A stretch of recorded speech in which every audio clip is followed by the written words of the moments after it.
Okay mga lads, welcome back to another content about sa mga DDF vloggers. And marami po kasing nagtatanong, ano po ba tong igit story ni Tio Moreno? Okay, so bago muna yon, explain muna natin yung mga DDS factions na yan. Isipin nyo kasi ang DDS parang kulto yan na malaki. Sa loob ng kulto may mga factions yan, di ba? Sila Banatbay, Banateros, sila Joey, sila Sas. Ito yung grupo nila Tio Moreno, yung nasa Dahig, yung mga matatanda. So these are all the groups within the groups of Dutertes. They have one mission na suportahan ang sila Duterte. Kumbaga meron silang isang goal. Kumbaga Duterte the best president. You can meron sa sociology kasi, if I'm not mistaken, meron mga tinatawag na subculture. So kada circle may subculture silang sarili. Halimbawa, ang mga Banateros, iba yung galaw nila dito sa mga taga-Dahig. Di ba? Kunyari, pag nakinig kayo kala Joey at Sas, medyo may pagka-intellectual yung nandito. And meron naman din yung todo kabaklaan. Ito yung todo kabaklaan. Kasi ganito yung storya nitong igit story na to. Okay, so apparently nakikipagtalik kasi sa lalaki itong si Tio Moreno kasi nga bading itong foreigner na to na kanyang ginawa. So ang usapan daw kasi kapag nagpapa-wet packs ka sa wet packs, lumuluwang yung tumbong. So minsan kapag umuutot ka na dumidiretso na yung EA. Hindi, di ba tayo pag normal, pag hindi mataas yung fiber content ng kinain mo, ang hirap o tumae, di ba? Pero sa kanya daw, madali na lang, uutot na lang daw. Pag sa unang utot, labas lahat. Adiri, grabe.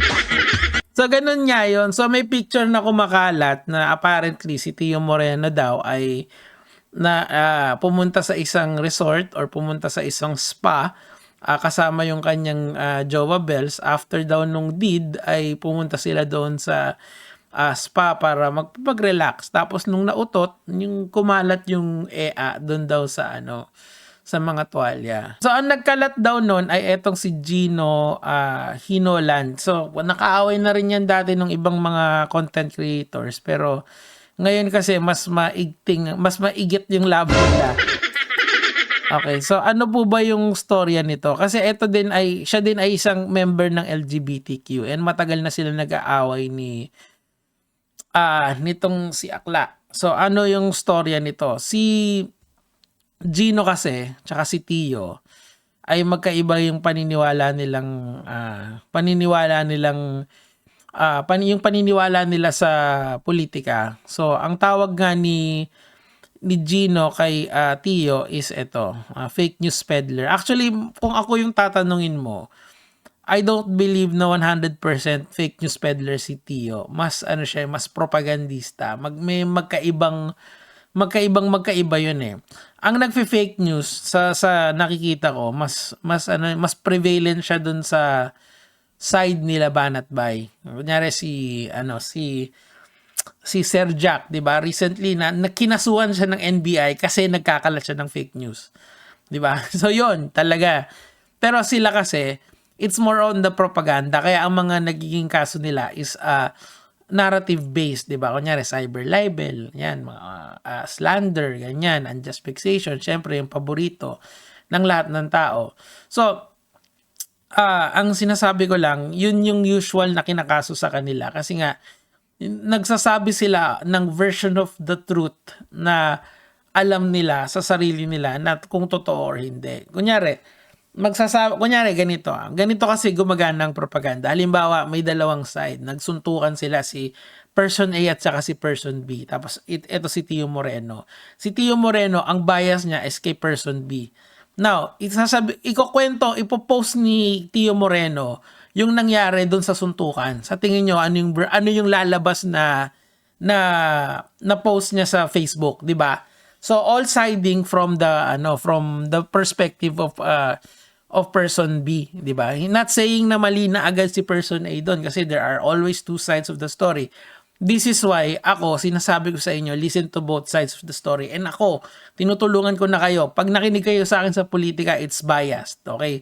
Kasi meron akong mga sinusuportahan na politiko na sa tingin ko maganda yung ginagawa. At doon pa lang, alam nyo ng bias. Dito sa mga to kasi, they are not saying na bias sila. They are saying that they are telling you, and this is the way. Ako hindi ako ganon. This is my way. Okay? If you wanna go my way, cool. Pero kung hindi naman, bahala ka. Yung freedom of choice, binibigay ko pa rin sa'yo. Pero yung freedom of expression, yun yung ginagawa ko dito sa channel ko na to. Nasa sa'yo yan. Kaya nga, ang main objective dito is for you to learn something. Yung critical thinking skills mo, yung ini-improve natin dito sa mga ganitong talks. Diba? Etong mga ganito, distraction lang ng mga to. Distraction to sa malaking issue na nangyayari sa bansa natin. Kita nyo, na-flip na yung table. Kasi yan yung point nito yung ginagawa nilang narrative battles kay Ann Curtis para ma-flip yung table. Eh ngayon, kita nyo, nasa na yung focus. Wala na dun kila Ann Curtis, dun sa Ann Curtis issue. Ngayon, kay Tio Moreno na. Naging interesado kayo sa mga sanga na. O, pakinggan natin to. No, you think I'm done with you? No! Yung mga followers mo kasi, nagre-request sa wall ko na magpa-drug test daw ako, no? Bakit ba ganyan yung mga sinasabi lagi ng DDS? Nagtataka ko. Lagi na lang magpa-drug test. Eh ano na, pag ba hindi supporter ni Duterte, automatic, addict agad. Ganun ba yun? At saka, how do you define an addiction? Kasi, if the person's problem is addiction, hindi lang yun nagtatapos sa drugs. Marami pang pwede kang maging addicted that can actually ruin your life. Halimbawa, naging addict ka sa sugal. According to the World Health Organization, this is proven by them, by empirical study. Kaya tayo lagi nag-bring up ng mga studies para meron tayong connection sa realidad na mas delikado ang pagsusugal kaysa sa paggamit ng droga in terms of getting off on it. Mas maraming naruruwin na buhay. Tuloy natin. Kasi eventually, hindi mo naman na napanindigan yung accusations mo sa akin Pero na-invest doon yung mga followers mo. Kasi nga, hindi naman to about telling the truth. It's selling a version of the truth that people will remember or understand. Parang ganito, lahat ng problema ng Pilipinas can be traced to addiction. Not true. Kasi napaka-complex ng ecosystem ng Pilipinas. What do I mean by that? Hindi lang naman drug addiction ang problema dito. Criminality is a problem. Not all criminals are addict. Some of them are just, bad people. Kunyari yung mga corrupt yung mga corrupt na LGU employee or yung mga corrupt na mga na iba na hindi natin nababalitaan. Hindi naman nagda-drugs yung mga yun or wala kang ebidensya na nagda-drugs yung mga yun, but still they are doing bad things.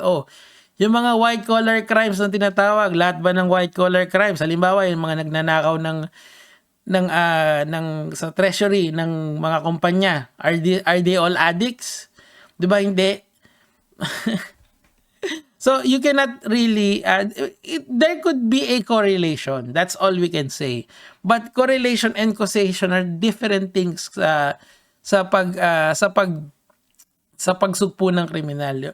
I watch ako nakalimutan ko yung episode nito napanood ko to sa Facts First meron silang in-interview doon na dati siyang nakulong tapos nagsulat siya ng libro and he did a research kung ano yung fundamental problems ng jail system kung bakit nagkakaroon ng criminality. Sabi niya gano'n,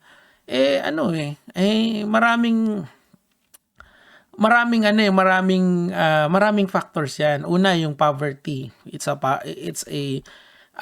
Yung poverty, yung kahirapan, yung pagkawala ng opportunity ng mga tao. Kasi try to imagine a life of a poor person na pinanganak ka sa kahirapan, 'di ba? Pag pinanganak ka sa kahirapan, una, gutom ka. So ang unang instinct mo is to find food, okay? Or kung kailangan or to find shelter. Kung 'di ba? Ganun 'yun Kung titingnan mo yung hierarchy of needs, yun yung mga unang hahanapin mo eh. Paano kung wala kang opportunity na magkatrabaho? Paano kung hindi mo alam na may libre palang paaral or maraming opportunity na nakaharap sa'yo through the government, di ba? So, ang ending mo, pumupunta ka doon sa option na mabilis. Ano yun? Mabilis. Mang-snatch ka. Mabilis yun. Literally, or kapag may nakita kang pag may mang-hold up ka, ganun, or magbenta ka ng pinagbabawal na gamot. So all of this, criminality becomes an option for them since they have no other means to make a living, di ba? Parang ganun mo siya tignan eh. Kailangan pero ano yung sanga nun? Ang sanga nun kasi mahirap siya eh. Wala siyang ibang opportunity. Now, flip the script. Gawin mo yung mga mayayaman, yung mga sila Tio Moreno, yung mga yan. Sila ba, do they need to steal? No. Do they need to mug people? Do they need to sell drugs? No. What they need to do is to just go to work and then all good. Mag-aral lang sila or kung walang-wala sila, they can borrow from their friends. They can borrow from anyone, their family na malamang okay din yung mga buhay nila. So, you see, kung ako yung tatanungin mo, the lesser the opportunity of a person is, the more inclined he does bad things, di ba? Ganun eh, tinanggalan mo siya ng options eh. Wala siyang makain, wala siyang matirahan, wala siyang kakampi. So what does he do? He find other people na ganun din yung sa kanya. So ano ba yung mga mabibilis na option? Is to break the rules kasi the rules are not for them. The rules are made for people with opportunity. Ganun yung siya tingnan. Ang problema na wala na tayo sa focus sa problema dito sa bansa natin eh. Instead, umiikot yung mga oras natin at panahon natin dun sa tae ng vlogger. Kasi pag utot, lumabas agad yung igit niya. Eh, di ba kagagawan niya yun eh. Kung ano yung diferensya ng problema sa mundo natin, sa bayan natin. Yung isa, ang problema niya, pag nauutot siya, tae lumalabas. Pero yung isa, hindi matae kasi walang makain, di ba? Putang ina. Lintik to mga tao na to. I just wanna vent out. Yan lang naman po yung sa akin for today. Kaya mga lads.